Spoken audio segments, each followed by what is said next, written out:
అదే RTV app వార్తల్ని క్షణాల్లో చదివే అవకాశం ఉంటుంది. ఒక న్యూస్ పేపర్, ఒక టెలివిజన్ ఛానల్ మీ చేతుల్లో ఎప్పుడూ ఉంటాయి. జనసేన టీడీపీ పొత్తుల్లో భాగంగా ఉమ్మడి అభ్యర్థులు అయితే రాష్ట్ర వ్యాప్తంగా ఈ రోజైతే అధినేతలు అలా పక్కన పవన్ కళ్యాణ్ అలాగే చంద్రబాబు ఇద్దరు కలిపి ప్రకటించిన పరిస్థితి ఉంది. ప్రధానంగా 94 స్థానాల్లో టీడీపీ పోటీ చేస్తే ప్రధానంగా ఇప్పుడంతా కూడా జనసేన నుంచి 5 స్థానాలను కూడా ప్రకటించింది. అధికారికంగా మనం ప్రకటించినప్పటికీ ముఖ్యంగా చూసుకుంటే గోదావరి జిల్లాలో 2 స్థానాల్లో రిపబ్లిక్ డే అనేది ప్రకటించడం జరిగింది.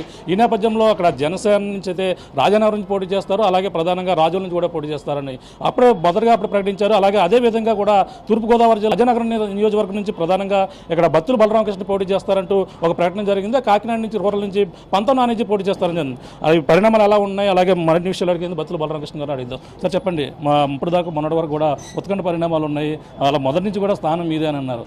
కానీ ఇప్పుడు అధికారికంగా పవన్ కళ్యాణ్ ప్రకటన జరిగింది, ఇవన్నీ కూడా ఎలా చూడాలి?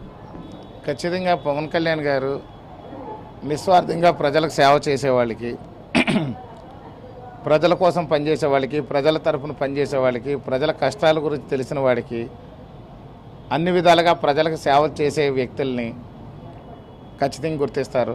దానికి నేనే నిదర్శనం.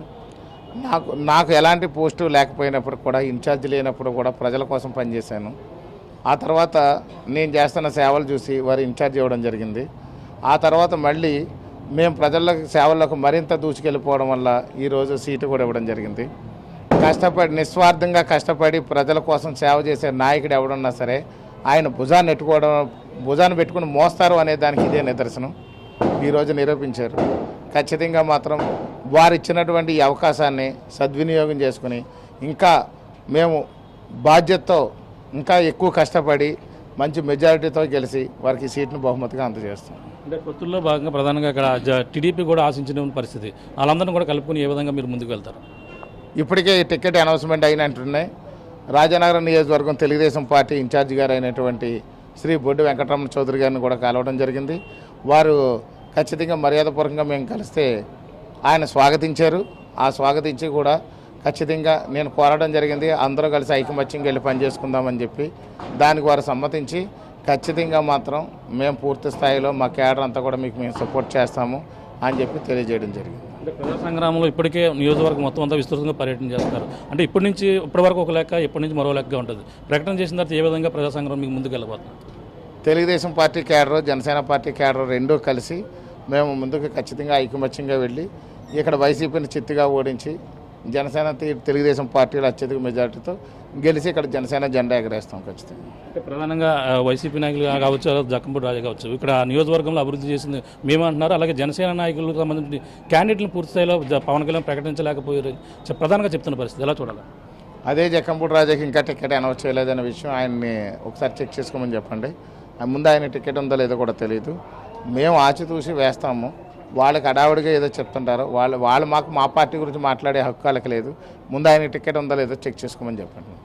ప్రధానంగా ఇప్పుడు మీటింగ్లు ఏ విధంగా ఉమ్మడి అభ్యర్థులు ప్రకటించిన నేపథ్యంలో సభలు ఏ విధంగా ఉండబోతున్నాయి? పవన్ కళ్యాణ్ కావచ్చు, చంద్రబాబు కావచ్చు, సభలు ఏ విధంగా ఉంటాయి? 28వ తేదీని తెలుగుదేశం జనసేన పార్టీలు రాష్ట్ర స్థాయిలో ఇక్కడ తాడేపల్లిగూడెంలో ఒక భారీ బహిరంగ సభ కూడా జరుగుతుంది, సుమారు 6 లక్షల మందితో.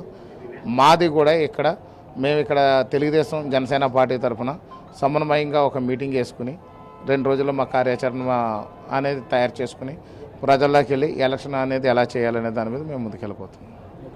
ఇది పరిస్థితి. ప్రధానంగా చూసుకుంటే ఇప్పుడైతే మొదటి నుంచి అనుకున్న విధంగానే రాజనగరం నియోజకవర్గంలో జనసేన పోటీ చేస్తుంది. అలాగే బత్తుల బలరామకృష్ణ బలంగా ఉండడంతో మళ్ళీ ఆయనకి సీటుకి అయితే ఇచ్చిన పరిస్థితి ప్రధానంగా ఉందని చెప్పాలి. ఈరోజు అధికారికంగా ప్రకటించడంతో మొత్తం నియోజకవర్గంలో అందరూ కూడా ఆనందం వ్యక్తం పరుస్తున్నారు. అలాగే ఏదేమైనా నియోజకవర్గంలో కష్టపడి వారికైతే గుర్తించినటువంటి పరిస్థితి అయితే పవన్ కళ్యాణ్ ఉన్నారు. అదేవిధంగా రాబోయే ఎన్నికల్లో ఇప్పుడంతా రాజనగరంలో జనసేన జెండా ఎగిరి తీరుతుంది, గెలుపు దిశగా భారీ మెజారిటీతో గెలుపు తీరుతాను పవన్ కళ్యాణ్కి గిఫ్ట్గా ఇస్తానంటూ బత్తుల బలరామకృష్ణ గారు చెప్తున్న పరిస్థితి ప్రధానంగా ఉందని చెప్పాలి. ఇది కూడా ఉన్న తాజా పరిస్థితి.